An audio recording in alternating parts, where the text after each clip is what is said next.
Uh, Dear students, good morning. Welcome to online class of Dhaka City College. Today, we are seeing our course Microeconomics, and this is the BBA program, and this is for BBA 22nd batch. And this is the lesson number 2 of chapter 8, and our lecture title is Oligopoly Market. And now we want to discuss the topic of price and output determination under price leadership. Under this, we have two parts. First of all, is we want to see price and output determination under low-cost price leadership, and then finally we want to see price leadership by dominant firm. তো এখন আমরা বলছি যে price and output determination under price leadership. তো যখন আমরা বলছি যে price and output determination under price leadership, তখন মোটামুটি আমরা বলছি যে মার্কেটে হয়তো এমন কোনো ফার্ম আছে যারা মার্কেটটাকে কন্ট্রোল করতে পারে। তো যখন এরকম মার্কেটটা কন্ট্রোল করতে পারে, তখন সচরাচর আমরা যে অ্যানালাইসিস করি, তখন দেখা যায় যে দুই দিক থেকে এটা মূলত এর মেইন টাইপটা মূলত আমরা দুই দিক থেকে এক্সপ্লেন করি। একটাকে আমরা বলি যে price leadership with low cost, আর একটাকে আমরা বলি ডমিনেন্ট ফার্ম। তো এখন দেখা যায় যে যখন ফার্ম গুলো মার্কেটে থাকে, তখন এমন কিছু কিছু ফার্ম থাকে যেসব ফার্ম গুলো হয়তো অন্য ফার্মের চাইতে লো কস্টে প্রডিউস করতে পারে। তো যেহেতু আমাদের একটা অলিগোপলি মার্কেট, এখানে ফিউ নাম্বার অফ ফার্মস মার্কেটে অপারেট করে। তো এর মধ্যে দেখা যায় যে কিছু কিছু ফার্ম আছে যারা মার্কেটে লো কস্টে প্রডিউস করতে পারে অন্য ফার্মের চাইতে। তো যখন লো কস্টে প্রডিউস করতে পারে, তাহলে সেহেতু তাদের মার্কেট প্রাইসটাও তারা কম চার্জ করতে পারে। তো যেহেতু সেম টাইপ অফ গুড, আমরা বলছি যে এখানে আমাদের ক্যারেক্টারিস্টিক্স আমরা বলেছি যে এখানে সেম টাইপ অফ গুড তারা প্রডিউস করে, অর্থাৎ গুডস এর ধরন আমরা যে প্রাইস লিডারশিপ আমরা এক্সপ্লেন করবো, এখানে আমাদের গুডসটা হোমোজেনাস নিয়ে আমরা ব্যাখ্যা করবো। তো যখন এরকম এরকম যখন ফার্ম থাকে যে লো কস্ট ফার্ম, তখন দেখা যায় কি যে লো কস্ট ফার্মের ক্ষেত্রে দেখা যায় যে সে নিজেই প্রাইসটা সেট করতে পারে, কারণ অন্যান্য ফার্মের চাইতে সে একটা কস্ট অ্যাডভান্টেজ পাচ্ছে। আবার যখন দেখা যায় যে ডমিন্যান্ট ফার্ম মার্কেটে থাকে, তো ডমিন্যান্ট ফার্ম কি, যে সে একটা বড় ফার্ম।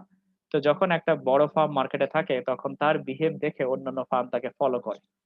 অর্থাৎ এখানে দেখা যায় যে একটা লিডারশিপ আর ফলোয়ারের একটা সম্পর্ক থাকে, অর্থাৎ একজন মার্কেটকে লিড করে, সেই অনুযায়ী অন্যরা ফলো করে। তো সেটা সেটা কিরকম, যে প্রাইস লিডারশিপের বেলায় আমরা দেখি কি, যে যারা লো কস্ট ফার্ম তারা প্রাইসটা সেট করে সেই অনুযায়ী।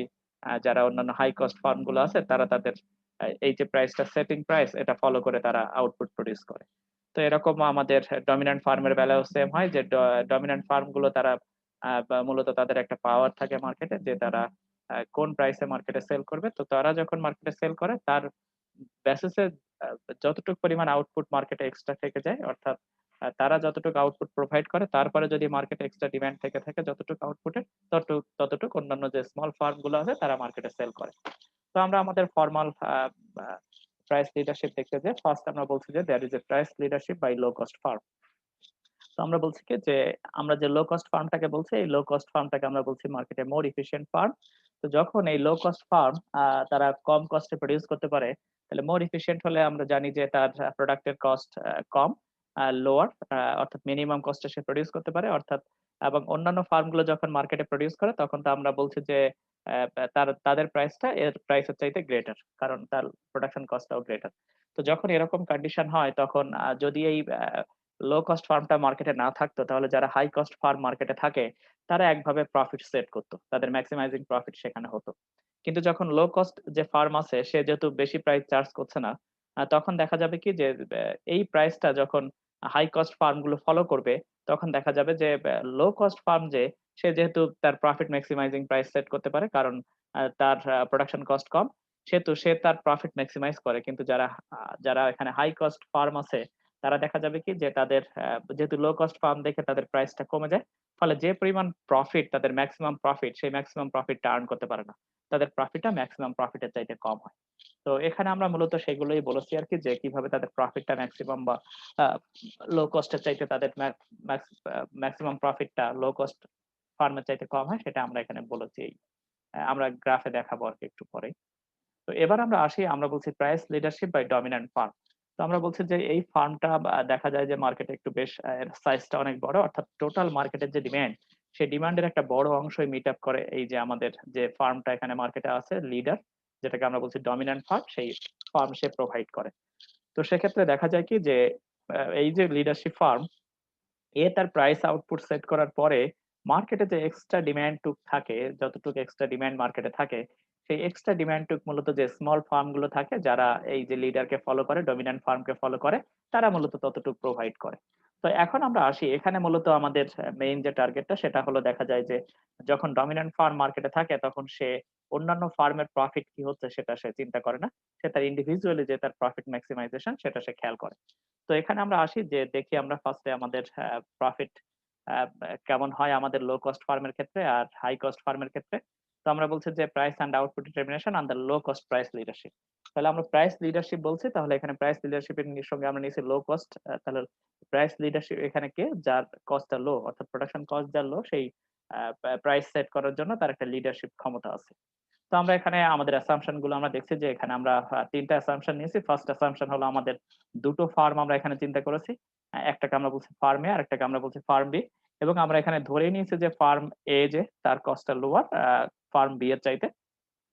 আবার আমরা বলছি যে এরপরে আমরা বলছি যে, যে ২ টো ফার্ম মার্কেটে আছে তারা একই টাইপের গুড প্রোডিউস করছে। আ এবং এখানে যে কনজিউমার বলছে যে আমি এ টা বেশি পছন্দ করি, বি টা কম পছন্দ করি, বা বি টা বেশি পছন্দ করি, এরটা কম পছন্দ করি গুডস, এরকম না।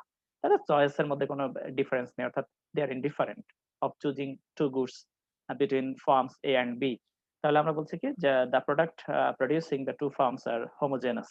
অর্থাৎ যে ২ টো ফার্ম যে মার্কেটে প্রোডিউস করছে গুডস, তাদের গুডস গুলো মোর অর লেস সেম, অর্থাৎ সেমই। এরপর আমরা বলছি কি যে ২ টো ফার্ম যে মার্কেটে আছে, এখানে আমরা কিন্তু বলি নাই যে ডমিন্যান্ট ফার্মের মার্কেট শেয়ার বেশি। এখানে আমরা কস্টের দিক থেকে বিবেচনা করছি এবং এখানে আমরা বলছি যে ২ টো যে ফার্ম মার্কেটে আছে, এই ২ টো ফার্মের আউটপুট সেম। অর্থাৎ তারা সেম আউটপুট প্রোডিউস করে। অর্থাৎ আউটপুটের শেয়ারিং তাদের কোনো ডিফারেন্ট না। এখানে আমরা প্রাইস লিডারশিপ বলেছি এবং এখানে আউটপুট কিন্তু ২ টো ফার্মের সেম। তো তাহলে ২ টো ফার্মে যদি আউটপুট সেম হয় তাহলে half of the demand meet করে ফার্ম এ, আর half of the demand meet up করছে ফার্ম বি। তো এখন আমরা আমাদের গ্রাফে আসি। গ্রাফে আসলে আমাদের কনসেপ্টটা ক্লিয়ার হবে। তো এখানে আমরা দেখছি যে এটা আমাদের ইন্ডিভিজুয়াল ডিমান্ড কার্ভ। এই যে ডি, বড় হাতের ডি আর ছোট হাতের ডি। আর আমাদের মার্কেট ডিমান্ড কার্ভ দেয়া আছে আমাদের ডি, বড় হাতের দুটো ডি। তো এখানে আমরা বলছি যে এই ডিমান্ড কার্ভের বেসিসে আমাদের হাফ অফ দা আমরা জানি যে স্লোপ যা তার চাইতে আমাদের এমআর কার্ভের স্লোপ হাফ। তো এই কার্ভের হাফ স্লোপ হলো এমআর কার্ভের। তো এমআর কার্ভ আমরা বলছি যে আহ, এখানে আমাদের সরি, এটার স্লোপ যা তার চাইতে এটা স্লোপ কম আর কি। তাহলে এটা স্লোপ যদি 2 হয়, এটা স্লোপ হাফ। সরি, আমি একটু ভুল বলে ফেলেছি, যেহেতু এটা নেগেটিভ কার্ভ। তো এর স্লোপ আমাদের ডাবল, এর স্লোপ আমাদের কম আর কি। সেহেতু এই কার্ভটা একটু ফ্ল্যাটার, এই কার্ভটা স্টিপার। এবং এটা এখানে যদি আমরা এই বরাবর নিয়ে আসি তাহলে টোটাল ক্ষেত্রটা যদি 1 হয় তাহলে এখানকার ভ্যালু হবে হাফ। তো এখন আমরা আসি, আমরা বলছি যে এটা আমাদের ফার্স্টের মনোপলি মার্কেট বা মনোপলিস্টিক কম্পিটিশন মার্কেটে আমরা আশা করি এগুলো আলোচনা করা হয়েছে। তো এখন আমরা আসি যে এখানে আমাদের দেখছি কি যে এই হলো আমাদের ডিমান্ড কার্ভ, আর এটা হলো আমাদের মার্জিনাল রেভিনিউ কার্ভ, আর টোটালটা হলো আমাদের মার্কেট ডিমান্ড কার্ভ। এই যে আমাদের আমরা জানি যে ইন্ডিভিজুয়াল ডিমান্ড কার্ভ গুলোকে অ্যাড করলে মার্কেট ডিমান্ড পাওয়া যায়। এটা হলো আমাদের ওভারঅল মার্কেটের ডিমান্ড, যেটা আমরা সেকেন্ড চ্যাপ্টারে দেখেছি আর কি, যে মার্কেট ডিমান্ড কিভাবে পাওয়া যায়। তো এরপরে আমরা আসি, এখানে আমরা এই কার্ভ গুলো সম্পর্কে আমাদের একটা ধারণা আছে। তো এখানে আমরা বললাম যে এটা হলো আমাদের মার্জিনাল কস্ট কার্ভ বি ফার্মের, এটা হলো এভারেজ কস্ট কার্ভ বি ফার্মের, এটা হলো মার্জিনাল কস্ট কার্ভ এ ফার্মের, এটা হলো এভারেজ কস্ট কার্ভ এ ফার্মের। তো এখানে আমরা দেখছি এটা হলো আমাদের হরাইজন্টাল অ্যাক্সিস। এখানে আমরা আউটপুট দেখানো হচ্ছে এক্স অ্যাক্সিস, আর এখানে আমাদের দেখানো হচ্ছে প্রাইস। এখানে আমাদের গুডসটা হলো এক্স। তো এখন আমরা আসি, এখানে আমরা বলছি যে এই যে আমরা যদি কস্টের দিকে আমরা যদি এখন আমাদের মার্কেট ইকুইলিব্রিয়াম দেখতে চাই, তাহলে আমরা জানি যে মার্কেট ইকুইলিব্রিয়াম সবসময় আমাদের জানি যে মার্জিনাল কস্ট আর মার্জিনাল রেভিনিউ যেখানে মিট করে, অর্থাৎ যেখানে ইন্টারসেক্ট করে, সেই পয়েন্টে আমাদের ইকুইলিব্রিয়াম আসে। এবং আমরা জানি মার্জিনাল কস্ট কার্ভটা মার্জিনাল রেভিনিউ কার্ভকে নিচের দিক থেকে সেট করে। MC curves M R from below. তো এখানে আমরা যদি খেয়াল করি যে লো কস্ট ফার্ম আমরা বলছি, তো আমরা সচরাচর টোটাল কস্ট বের করতে যে এভারেজ কস্টের দিকে তাকাই। তো এই গ্রাফে যদি আমরা তাকাই তাহলে আমরা দেখছি কি এক সেট অফ কস্ট, অর্থাৎ মার্জিনাল কস্ট আর এভারেজ কস্ট, দুটো সেট এখানে দেয়া আছে, একটা বি ফার্মের একটা এ ফার্মের। তো এই সেটটা দেখছি আমাদের উপরে, আমাদের এমসিবি আর এসিবি কস্ট এটা উপরে, আর এটা দেখছি আমরা নিচে, অর্থাৎ এসিএ এসিবি। তো এই বরাবর যদি কস্ট আনা হয় আমাদের এখানে, তাহলে দেখা যাবে কি যে বি ফার্মের কস্ট গ্রেটার, বি ফার্মের কস্ট লাইন গুলো উপরে আর এ ফার্মের কস্ট লাইন গুলো নিচে। তো এখন আমরা আসি, আমরা এখন একটু দেখি বি ফার্মের ইকুইলিব্রিয়াম কোথায় আসে, ইকুইলিব্রিয়াম প্রাইস কত, ইকুইলিব্রিয়াম আউটপুট কত। তো যদি আমরা এখানে দেখি তাহলে দেখছি কি যে বি ফার্মে তাহলে আমাদের শর্ত কি এমসি ইকুয়াল টু এমআর হবে, এটা হলো আমাদের এমআর লাইন। তো সেই এমসি ইকুয়াল টু এমআর আমাদের এই পয়েন্টে হচ্ছে এমসি ইকুয়াল টু এমআর। তো এমসি ইকুয়াল টু এমআর আমরা দুটো জিনিস পাই, একটা হলো প্রাইস, একটা হলো কোয়ান্টিটি। তাহলে আমাদের ডিমান্ড কার্ভের আরেক নাম আমরা জানি অ্যাভারেজ রেভিনিউ কার্ভ, এর আরেক নাম আমরা জানি প্রাইস কার্ভ। তো এখানে আমরা দেখছি কি যে এই লাইন বরাবর যদি আমরা উপরে যাই তাহলে আমরা মার্কেটে প্রাইস পাই, আর যদি নিচে আসি, নিচে আমাদের আউটপুট দেখানো হয়েছে, তাহলে এই বরাবর আমাদের নিচে আউটপুট আসবে। তাহলে এটা বি ফার্মের এমসিআর এমআর। তাহলে বি ফার্মের ক্ষেত্রে আমরা কি দেখছি যে এখানে তার প্রাইস হলো ওএস আর কোয়ান্টিটি হলো ওএম। তাহলে যদি এখানে তার প্রফিট বের করতে বলা হয় তাহলে এই অ্যাভারেজ কস্ট যদি এই বরাবর নিয়ে আসি তাহলে এটা হলো তার প্রফিট হয়, এই যে এটা রেভিনিউ আর কস্টের ডিফারেন্স। তো এখানে আমরা দেখছি কি যে বি ফার্ম তার সে সেল করতে চায় ও এন পরিমাণ আউটপুট এবং সেখানে তার প্রাইস হলো ওএস। তাহলে এটা হলো তার প্রাইস। তো এখন আমরা বলছি যে লো কস্ট যে ফার্ম তারটা একটু দেখে আসি, তাহলে সে প্রাইস কোথায় সেট করতে চায়। কারণ আমরা জানি যে আমাদের হাই কস্ট যে ফার্ম তার প্রাইসটা মার্কেটে টিকবে না, কারণ সেম গুডের প্রাইস যদি একজনের গ্রেটার হয় তাহলে কনজিউমাররা তার কাছ থেকে জিনিসপত্র কিনবে না। তো সেক্ষেত্রে আমরা আসলাম যে এখানে আমরা এসে দেখছি কি যে এখন এ ফার্মের ক্ষেত্রে আমরা দেখছি যে তার MC equal to M R আমরা মিলিত হচ্ছে দেখছি ই পয়েন্টে। তো ই পয়েন্ট বরাবর আমরা এখানে আমরা দেখি প্রাইস কত আর আউটপুট কত, তাহলে আমরা প্রাইস লাইনে যাই। তাহলে এই বরাবর আমাদের ই পয়েন্ট বরাবর আমাদের প্রাইস লাইনটা হলো এটা। ডিমান্ড কার্ভের আরেক নাম আমরা জানি প্রাইস, প্রাইস লাইন, এর আরেক নাম এভারেজ রেভিনিউ কার্ভ। তো এই বরাবর আমাদের প্রাইসটা আমরা দেখছি ওপি। তাহলে আর এখানে আমরা কোয়ান্টিটি দেখছি ওএম, ওএম কোয়ান্টিটি এখানে সে সেল করতে চায়। তো যদি আমরা ওএম দেখি আর প্রাইস দেখি ওপি, তাহলে আমরা যদি বি ফার্মের দিকে তাকাই তাহলে বি ফার্মের আমরা দেখছি যে প্রাইস হলো ওএস এবং কোয়ান্টিটি হলো ওএন। তাহলে যদি ওএইচ আর ওএন হয় তাহলে আমরা দেখছি কি যে এ ফার্ম তার প্রাইসটা কম ওপি এবং সে বেশি পরিমাণে সেল করতে চায়, অর্থাৎ ওএম তার সেল, অর্থাৎ এনএম পরিমাণ এক্সট্রা সে সেল করতে পারে। আর বি ফার্মের প্রফিট ম্যাক্সিমাইজিং প্রাইস কত ওএস, আর এ ফার্মের প্রফিট ম্যাক্সিমাইজিং প্রাইস আমরা বলছি ওপি। তো এখন যদি এরকম হয় দুটো ফার্মের একজনের প্রাইস গ্রেটার, ওএস টা গ্রেটার ওপি এর চাইতে, তো ওএস টা যদি বেশি হয় ওপি এর চাইতে তাহলে বি ফার্ম কোনো সেল করতে পারবে না, কারণ সেম গুডের প্রাইস দুই রকম হলে বি ফার্ম আর মার্কেটে টিকতে পারবে না। তাহলে বি ফার্মকে অবশ্যই কি করতে হবে, বি ফার্মকে অবশ্যই প্রাইসটা কমাতে হবে। তাহলে সে প্রাইস কমিয়ে আমরা দেখছি এখানে সে প্রাইসটা সেট করেছে, এখন সে প্রাইসটা তার অবশ্যই সেট করতে হবে পি তে, ও কারণ সে ফলো করতে হবে তাকে, কারণ প্রাইস লিডারশিপ, এখানে লিডার হলো ফার্মে, লো কস্ট যেহেতু তার। তাহলে এখন সে এর প্রাইসটা ফলো করবে, তাহলে এর প্রাইসটা ফলো করলে আমরা দেখছি কি ওপি পরিমাণ হলো এখন প্রাইস। তাহলে ওপি প্রাইসে এখন বি কতটুকু সেল করবে ওএম, আর এও কতটুকু সেল করেছিল ওএম, তাহলে টোটাল মার্কেট ডিমান্ড কতটুকু ওএম যোগ ওএম, এও দিয়েছে ওএম পরিমাণ মার্কেটে, আবার বিও ওএম পরিমাণ মার্কেটে সেল করতে চায়। তাহলে এটা ডাবল হয়ে গেলে আমাদের মার্কেট ডিমান্ড আমরা পেয়ে যাই ওএম যোগ ওএম। তাহলে দুটো ওএম যদি এদিকে সরে আসে তাহলে আমাদের ও কিউ পরিমাণ আমাদের টোটাল মার্কেট ডিমান্ড হয়। তাহলে আমরা দেখছি কি যে এখানে আমাদের ইকুয়াল মার্কেট শেয়ার, অর্থাৎ প্রাইস লিডারশিপে আমরা দেখছি কি যে আমাদের আউটপুট চেঞ্জ হচ্ছে না, অর্থাৎ দুটো ফার্মেরই আউটপুট সেম। অর্থাৎ যখন এই প্রাইস কমিয়ে দিচ্ছে তখন এর আউটপুটটা বেড়ে হয়েছে কত, প্রাইস কমিয়ে দিলে ওএস থেকে যখন ওপি করছে তখন ওএন থেকে হয়ে গেছে ওএম। আবার এও ওএম পরিমাণ আউটপুট মার্কেটে প্রোভাইড করেছিল। তাহলে আমরা দেখছি কি ওএম এ ফার্মের যোগ ওএম বি ফার্মের, তাহলে টোটাল আউটপুট কতটুকু, টোটাল মার্কেট ডিমান্ড কতটুকু, ও কিউ পরিমাণ ওপি প্রাইসে দুটো ফার্মই এখন মার্কেটে প্রোভাইড করবে। তো যখন আমাদের প্রাইসটা এ ফার্মের কমে যায়, বি ফার্মের কমে যায়, যখন প্রাইসটা ওএস থেকে ওপি তে আসে তখন দেখা যায় কি যে তার কস্ট তো আর নিচে নামেনি, ফলে দেখা যায় কি তার প্রফিটটা কিন্তু আগে যদি আমরা ধরি যে কস্ট এখানে, তাহলে এই পরিমাণ ছিল তার, এই বরাবর কস্ট বরাবর যদি আমরা এভারেজ কস্ট বরাবর যদি ধরি তাহলে এই পরিমাণ ছিল তার প্রফিট। কিন্তু এখন প্রফিটটা কিন্তু এটা কমে গেছে, এই অ্যাক্সেসটা কমে গেছে, এই অ্যাক্সেসটা কমে যে এখন কিন্তু জাস্ট হয়েছে এই কস্ট বরাবর অল্প একটু হয়েছে আর কি। কিন্তু সেক্ষেত্রে আমরা দেখছি কি যে এ ফার্মের প্রফিট কতটুকু যদি আমরা এখানে দেখি, আচ্ছা এখানে তার হয়েছে এতটুকু, সরি এটা এভারেজ কস্ট, তাহলে আউটপুট হচ্ছে ওএম, তাহলে এখন প্রফিট হচ্ছে এখানে এই যে এইটুকু হচ্ছে, আর আগে ছিল হলো এইটার সঙ্গে এভারেজ কস্টের ডিফারেন্স, অর্থাৎ আগের চাইতে তার আউটপুট বাড়লেও তার প্রফিট কিন্তু আগের চাইতে কমবে আর কি। আর এ ফার্মের প্রফিট কতটুকু, এ ফার্মের হলো এইটা হলো তার রেভিনিউ, আর এখানে কস্ট হলো তার এই যে এখানে এই বরাবর average cost, sorry average cost হলো এই বরাবর, তাহলে এই বরাবর হলো তার প্রফিট, এই যে এভারেজ কস্ট বরাবর এই যে এই অ্যাক্সিসটা হলো তার প্রফিট।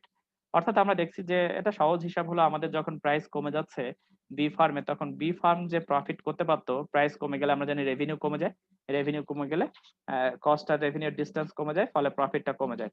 তাহলে যেহেতু প্রাইসটা কমে যাচ্ছে ফলে আমাদের বি ফার্মের প্রফিটটা কমবে, কিন্তু এ ফার্মের প্রফিটে কোনো হ্যাম্পার হচ্ছে না। তো ফলে প্রাইস লিডারশিপ হিসাবে এ ফার্ম কিন্তু তার প্রফিট ম্যাক্সিমাইজ করে, আর বি ফার্ম তার ম্যাক্সিমাম প্রফিটের চাইতে কম প্রফিট পায়। তো এরপরে এখানে যে তার প্রফিট জিরো হয়ে যাচ্ছে তা না। এরপরে আমরা আসি, এখানে মূলত আমরা গ্রাফগুলোর ব্যাখ্যা করার চেষ্টা করেছি, নিজেরা একটু দেখে নিলে হবে। এরপর আমরা বলছি price leadership by dominant firm. তো যখন আমরা price leadership by dominant firm বলছি, তখন আমরা আগেই বলে নিয়েছিলাম যে এখানে কিন্তু আউটপুট সেম হবে না। তাহলে এখানে আমাদের একটা লিডারশিপ ফার্ম থাকবে এবং তার সঙ্গে আরো ছোট ছোট ফার্ম থাকতে পারে। তো যখন এই লিডারশিপ ফার্ম যে ডমিন্যান্ট ফার্ম, সে তার আউটপুট সেল করার পরে যতটুকু পরিমাণ থাকবে ততটুকু পরিমাণ যে স্মল ফার্ম গুলো আছে তারা মার্কেটে প্রোভাইড করবে। তাহলে আমরা বলছি কি, আগের বেলায় আমাদের লো কস্টের দিক থেকে প্রাইস লিডারশিপ দেখেছিলাম, আর এখন আমরা প্রাইস লিডারশিপ দেখছি আউটপুটের দিক থেকে। অর্থাৎ সে আগে সেট করে নেবে তার প্রাইস, সেই অনুযায়ী অন্যরা কতটুকু আউটপুট মার্কেটে প্রোভাইড করবে সেটা তারা ডিটারমাইন করবে। তো এখন আমরা আসি, আমরা আমাদের গ্রাফে যাই। তো এই গ্রাফটা আমাদের দুটো অংশে বিভক্ত, একটাকে আমরা বলছি এটা আমাদের এ পার্ট, এটাকে আমরা বলছি বি পার্ট। তো এখন আমরা দেখি এ পার্টে আমাদের কি আছে। তো এ পার্টে এটা হলো আমাদের total market demand curve. Market demand কার্ভে আমরা কি জানি যে প্রাইস যত বাড়বে ডিমান্ড তত কমবে, আর প্রাইস কমলে ডিমান্ড বেড়ে যাবে। আর এটা হলো আমাদের স্মল ফার্ম গুলো যে আছে মার্কেটে তাদের সাপ্লাই কার্ভ। এই যে স্মল ফার্ম গুলো যে আছে তাদের সাপ্লাই কার্ভ, এটা কিন্তু আমাদের মার্কেট ডিমান্ড কার্ভ। আর এটা হলো স্মল ফার্মের সাপ্লাই কার্ভ। আর এই যে আমাদের ডমিন্যান্ট ফার্ম আছে, এটা হলো সেই ডমিন্যান্ট ফার্মের ইকুইলিব্রিয়াম এখানে আমরা দেখতে চাই। তো এখন আমরা যদি আসি যে আমরা একটা প্রাইস ধরলাম P3 প্রাইস। তো P3 প্রাইসে আমরা দেখছি কি টোটাল মার্কেট ডিমান্ড হলো P3U পরিমাণ। তাহলে এই P3U, এই P3U এর কে কতটুকু দিচ্ছে, অর্থাৎ স্মল ফার্ম কতটুকু দিচ্ছে আর ডমিন্যান্ট ফার্ম কতটুকু দিচ্ছে। তো প্রাইস যখন অনেক কমে যাচ্ছে তখন কিন্তু স্মল ফার্ম গুলো আর বেশি আর সাপ্লাই দিতে কম, প্রাইস যত কমবে তত স্মল ফার্মের সাপ্লাই কমবে। ফলে দেখা যাচ্ছে কি যে স্মল ফার্মে যখন সাপ্লাই কমে যায়, ডমিন্যান্ট ফার্ম সে যেহেতু মার্কেটে আছে, এক্সপিরিয়েন্স আছে, তার কস্ট হয়তো অন্য অত বেশি না, ফলে সে এখানে দেখা যাবে কি সে এই প্রাইসে সে সেল করতে পারে। তাহলে আমরা দেখছি কি যে এই লো প্রাইসে দেখছি কি যে এখানে আমরা যদি প্রাইস ধরি তাহলে আউটপুট কত, আউটপুট এখানে জিরো। তাহলে এই আউটপুট এখানে আমরা বলছি কি যে স্মল ফার্ম গুলো এখানে আর কোনো প্রোভাইড করতে পারছে না। তাহলে টোটাল ডিমান্ড অর্থাৎ P3U পরিমাণ যে এক্সট্রা ডিমান্ড, সে এই ডিমান্ডটা মিট আপ করছে কে, এই ডিমান্ডটা মিট আপ করছে ডমিন্যান্ট ফার্ম। এখন যদি প্রাইস বেড়ে যায়, তাহলে প্রাইস বেড়ে গেলে স্মল ফার্ম গুলো এখন কিছু মার্কেটে প্রোভাইড করতে পারে। তাহলে P2 প্রাইসে আমরা দেখছি কি যে স্মল ফার্ম গুলো, তাহলে স্মল ফার্মের সাপ্লাই লাইন এটা আর টোটাল মার্কেট ডিমান্ড এটা। তাহলে আমরা বলছি যে P2C পরিমাণে স্মল ফার্ম গুলো মার্কেটে সাপ্লাই দিচ্ছে। তাহলে কতটুকু সাপ্লাই তারা দিচ্ছে না, P2T পরিমাণ। তাহলে এই প্রাইসে আমরা দেখছি কি যে স্মল ফার্ম গুলো কস্ট ইফেক্টিভ ওয়েতে তারা P2T পরিমাণ মার্কেটে প্রোভাইড করতে পারে না। ফলে দেখা যাচ্ছে কি এখানে এক্সট্রা থাকছে কতটুকু, এক্সট্রা ডিমান্ড সিটি। তাহলে সিটি পরিমাণ আমরা দেখছি কি প্রোভাইড করছে কে, লার্জ ফার্ম বা ডমিন্যান্ট ফার্ম। আবার যদি প্রাইস পি হয় তখন পিবি পরিমাণ দিচ্ছে স্মল ফার্ম গুলো, আর বিএস পরিমাণ দিচ্ছে আমাদের লার্জ ফার্ম। আবার যদি প্রাইস পি অন হয় তখন পুরোটা সাপ্লাই কিন্তু তখন ডিমান্ড, মার্কেট ডিমান্ড আর মার্কেট সাপ্লাই দেখছি আমরা এক পয়েন্টে মিলে গেছে। তো এই সাপ্লাইটা মূলত স্মল ফার্ম গুলো। যখন প্রাইস পি অনে চলে গেছে, যখন পি অনে চলে গেছে তখন আমরা দেখছি এখানে কোনো অংশই আর ডমিন্যান্ট ফার্ম মার্কেটে প্রোভাইড করছে না, এই পুরোটাই তখন স্মল ফার্ম গুলো মার্কেটে প্রোভাইড করতে পারে। তো এখন আমরা আসি, এখন আমরা বলছি যে তাহলে আমাদের ডমিন্যান্ট ফার্মের এখানে দেখি। ডমিন্যান্ট ফার্মের এটা হলো আমাদের ডিমান্ড কার্ভ ডিএল স্মল, আর এটা হলো অর্ধেকটা হলো আমাদের মার্জিনাল রেভিনিউ কার্ভ, এর স্লোপটা নেগেটিভ, স্লোপটা স্টিপার এবং স্লোপটা গ্রেটার, নেগেটিভ অর্থে গ্রেটার, আর স্লোপটা এর হাফ, এআর কার্ভের আরেক নাম। তো ডমিন্যান্ট ফার্মের এখানে আমরা দেখছি কি যে আমাদের ইকুইলিব্রিয়াম হতে গেলে এনসি ইকুয়াল টু এমআর লাগে।